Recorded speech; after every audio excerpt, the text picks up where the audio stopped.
Olá, alunos da Ambra. Vamos continuar estudando o IPTU, tá? Agora vamos focar só nele para entender a hipótese de incidência desse tributo, tá bom? Ele tem como hipótese de incidência a propriedade predial e territorial urbana, tá?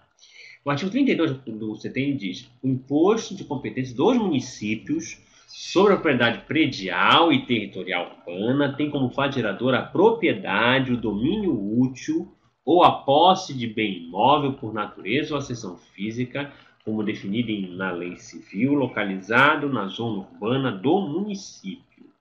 Tá? Então, note aqui, a gente vai decompor esse artigo, que é um tributo voltado para a propriedade imobiliária urbana. Tá? É um tributo que incide sobre a propriedade. Tá bom?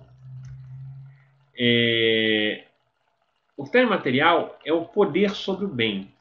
Tá? Então, veja, retornando aqui ao 32, fato gerador, a propriedade, domínio útil ou a posse. Tá? Então, note que é um tributo que vai ter como termo material um poder sobre o bem. Tá? O 179 do Código Civil define como bens imóveis o solo e tudo que se lhe incorpora natural artificialmente. Então, uma incorporação natural do imóvel ao solo, por exemplo, imagine um imóvel na beira do rio, ou na beira do mar, enfim, de um alagado, e há, de repente,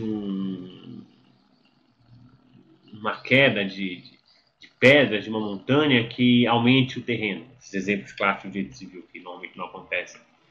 Sabe? Ou então, pensando em algo um pouco mais factível atualmente, você está na beira de um grande lago e aquele lago há uma redução na água e o seu terreno aumenta, por exemplo. São exemplos que a gente pode imaginar aqui. Tá? Agora, o mais comum se perceber é a seção física. Né? É o ser humano colocando algo no solo. Né? O caso clássico aqui do urbano são a construção de prédios, residências, tudo isso é a seção física. Tá? O prédio ou predial são construções agregadas ao solo de forma permanente que servem para habitação ou outras atividades que podem ser exercidas no seu interior. Tá? O fato de eu não utilizar o imóvel não influencia em nada eu ter ou não a incidência do tributo. Pouco importa. Tá bom?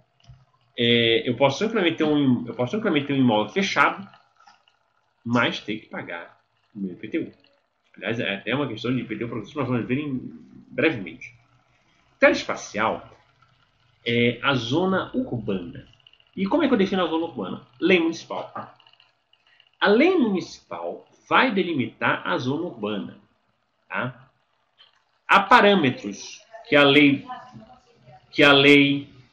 deve observar. Tá? O artigo 32, parágrafo 1º do CTN diz que área urbanizável ou urbana é aquela em que está em processo de urbanização, tá? Recebendo aparelhos indicados no parágrafo 1º do artigo 32. Então, pensemos o seguinte. Nós temos a zona urbana. A lei municipal vai definir essa zona urbana. Só eu também tenho o que se chama de zona urbanizável, que é aquela região que está em processo de urbanização. Tá? O CTN dá alguns parâmetros.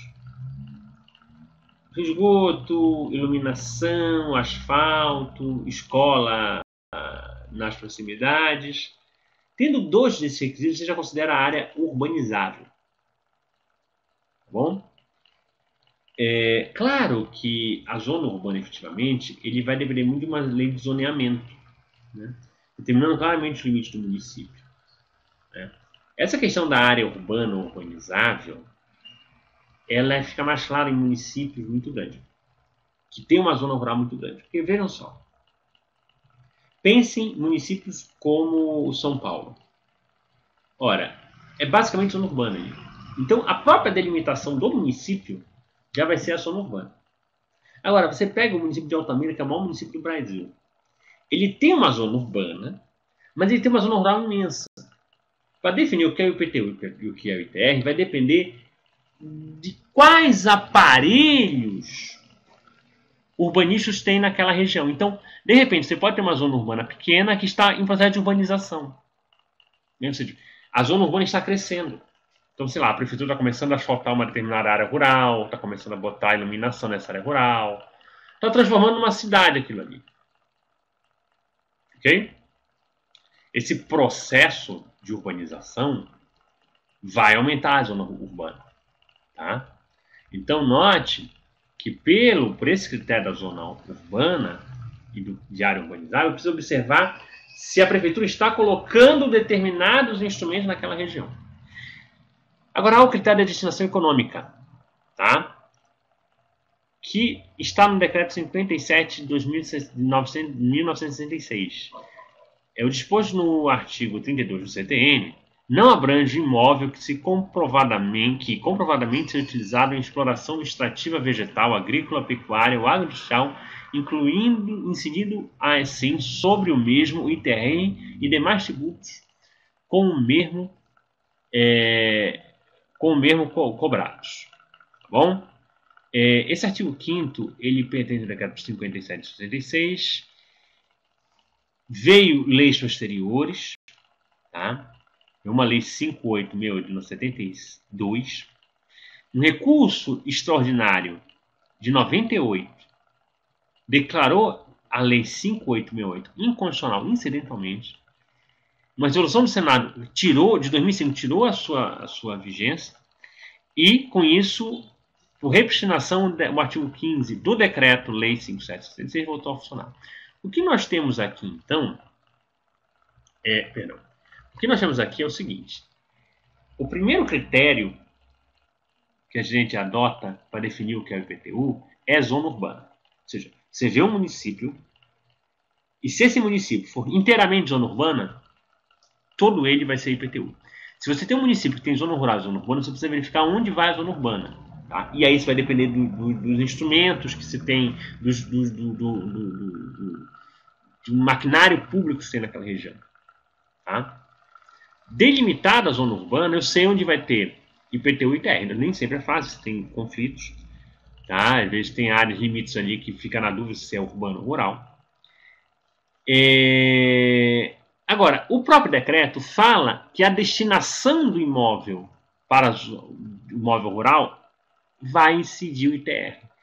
Das duas, uma, isso é um conflito doutrinário. Ou você vai entender que esse critério do artigo 15 ele é residual, ou você vai entender que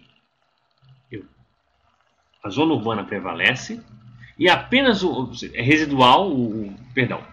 Ou você vai entender que o artigo 15 é residual, então ele só vai incidir no caso de conflito, de dúvida, ou seja, na dúvida, quer dizer, naquela área urbanizável, eu aplico o artigo 15. Então ele é residual, ele é subsidiário. Ou então você vai entender que não, ele é o critério principal e o que determina a destinação do imóvel. Tá? O critério temporal, 1º de janeiro de cada ano, como a propriedade ela é constante no tempo, se estipula arbitrariamente um momento. O momento é 1º de janeiro. E limitações administrativas e atualização não interferem na cobrança do tributo. O fato de ter uma limitação administrativa não impede que o IPTU seja cobrado. Bom, era isso que nós tínhamos falado por hoje. Bons estudos e até o nosso próximo encontro. Tchau, tchau.